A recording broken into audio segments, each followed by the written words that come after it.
Hey there, I think I'm ready for a little more American miscellany. So, our essay today is going to be about Indians in Oregon, and I know I've said it before, but I feel like I have to say it this time. I don't know what's going to be in these essays. These essays were published in 1865, and they are completely random. The topics are random, the authors random. So I don't know what's coming. I'm reading this for the first time with you. But oftentimes when we talk about non-white people, it's a little rude, basically. They don't mind letting a little rudeness slide in here in 1865. But 161 years later, hopefully we can add a little forgiveness into this. So here we go. We're on page 283 of American Miscellany. We've just finished essay number 114 on the fall of Babylon. And here we are at essay number 115, Indians in Oregon.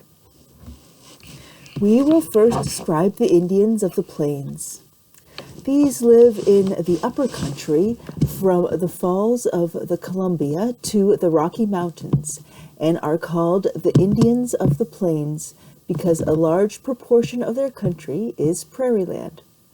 The principal tribes are the Nez Perces, Cayuses, Walla Wallas, Bannocks, Shoshones, Spokanes, Flatheads, Coeur de Lions, Ponderas, Kootanis, Kettle Falls, Okanagans, and Carriers.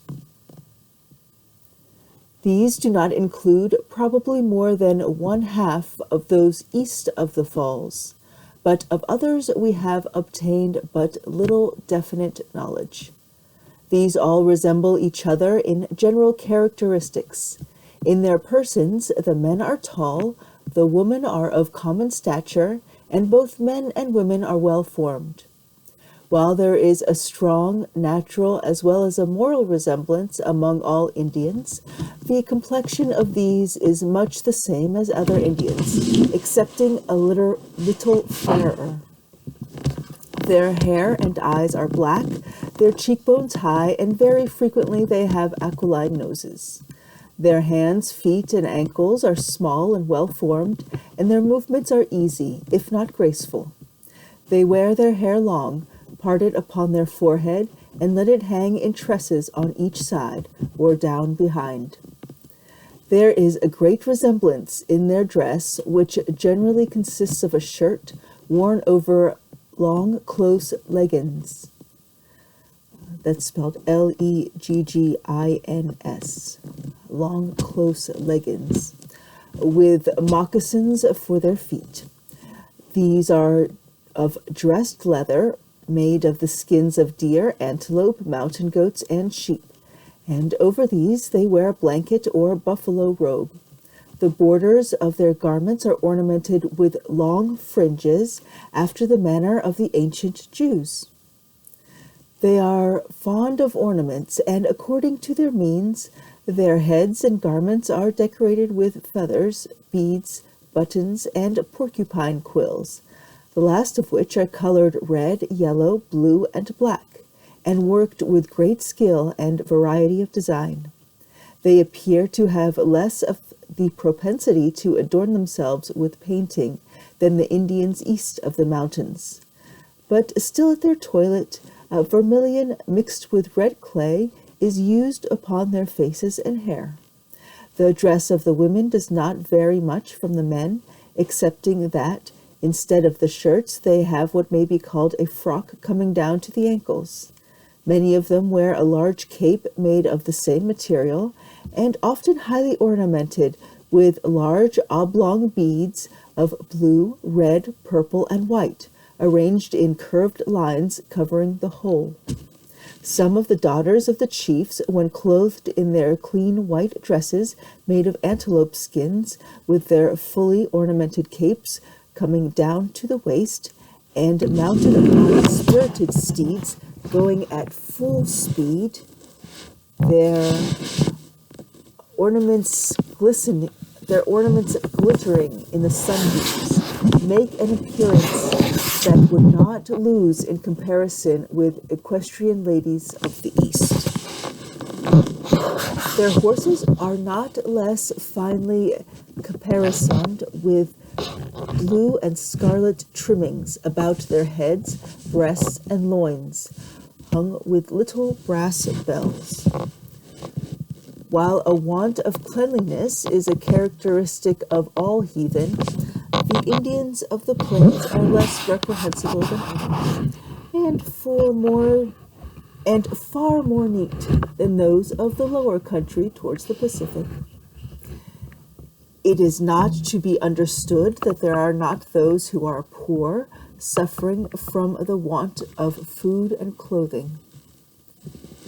Their wealth consists in their horses, and in a great degree their consequence upon the number they possess, some owning several hundreds, and that family is poor whose numbers are not sufficient for every man, woman, and child to be mounted when they are traveling from place to place, and also to carry all their effects. In these respects, they are far better supplied than any tribes we saw east of the mountains. While their horses are their wealth, they derive but little from them for the support of themselves and families, for they do not employ them to cultivate the earth, and the market for them is so low that they command but a small price. A good horse will not sell for more than enough to purchase a blanket or a few small articles of merchandise. For subsistence, they of necessity depend on hunting and fishing and gathering roots and berries. Their mode of cooking is plain and simple. Most of their food is roasted, and they excel in roasting fish. The process is to build in the center of their lodge a small fire, to fix the fish upon a stick 2 feet long, and to place one end in the ground so as to bring the fish partly over the fire. And then, by a slow process, it is most thoroughly roasted without any scorching or scarcely changing the color. The principal art consists in taking time, and our best cooks might improve by following their mode. Their habits. The habits of Indians are said to be indolent. As a general remark, it may be true, but we saw but very little to confirm its truth among the Indians of the plains, for we rarely saw any of these Indians without their being engaged in some object of pursuit. Not the most productive, perhaps, but such as enlisted their attention. While we believe in the striking resemblance, both physical and moral, of all the different nations and tribes of Indians spread over large portions of the continent of America, more so than is seen in any people of any other country of equal extent. Yet, if it is true that, as a general fact, they are morose and gloomy in their countenances, sullen or bacchanalian in their dispositions, that they are rarely so joyful as to laugh, unless excited by ardent spirits, that they are taciturn and never indulge in mirth, that they are obtuse in sympathy and destitute of social affections, that in proud disdain they turn away from whatever would excite curiosity, that no common motives or endearments excite them to action. If these things are true, then the Indians in the Oregon Territory are an exception to the general fact. In all the above-named particulars, we saw no special difference between them and other natives. As a part of the human family, they have the same natural propensities and the same social affections. They are cheerful and often gay, sociable, kind, and affectionate, and anxious to receive instruction in whatever may conduce to their happiness here and hereafter. It is worse than idle to speak of physical insensibility inwrought into the animal nature of the Indians, so that their bodies approximate to the insensibility of horses' hoofs. The influence of this kind of remark is to produce in the bosoms of all who read them the same insensibility which is charged upon the native character of the Indians. To represent their characters and their restoration to the common feeling of humanity so hopeless is to steal the heart of even Christianity itself, if it were possible, against all sympathy, and to paralyze all exertions and efforts to save them from the twofold destruction to which they doom them, temporal and eternal. Is this the reason that Christians are sitting in such supineness over their condition, and the heart-thrilling appeals from them for teachers to enlighten them?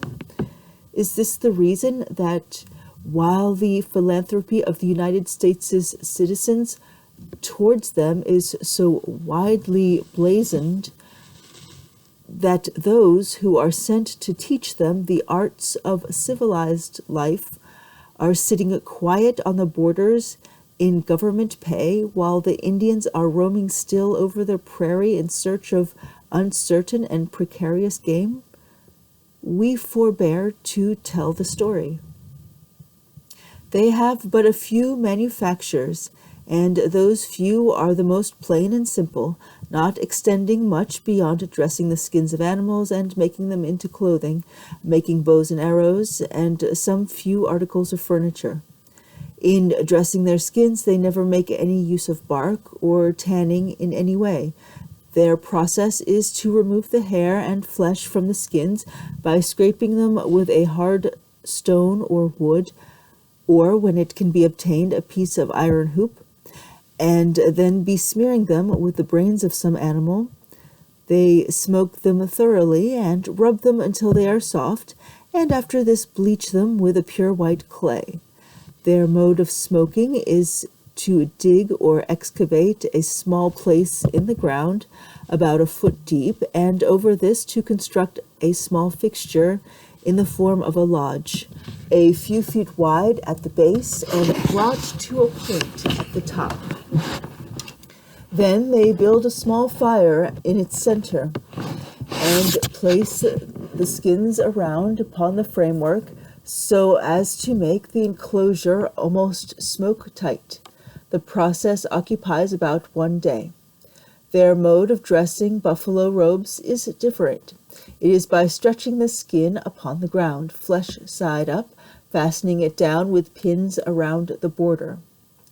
Then, with an instrument formed somewhat like a cooper's adze, made of stone or wood overlaid with a piece of iron, brought to a blunt edge like a currier's knife, they clear from it all remaining flesh and let it thoroughly dry.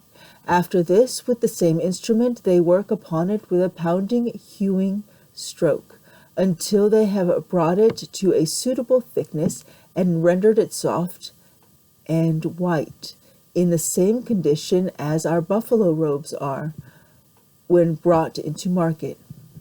It is a work of great labor performed by women. We little think how much toil it costs a woman to prepare one of these robes, and then how little is paid for it by the purchaser, a pound of tobacco or a bunch of beads. It is much as the Indian generally receives. It is as much as the Indian generally receives.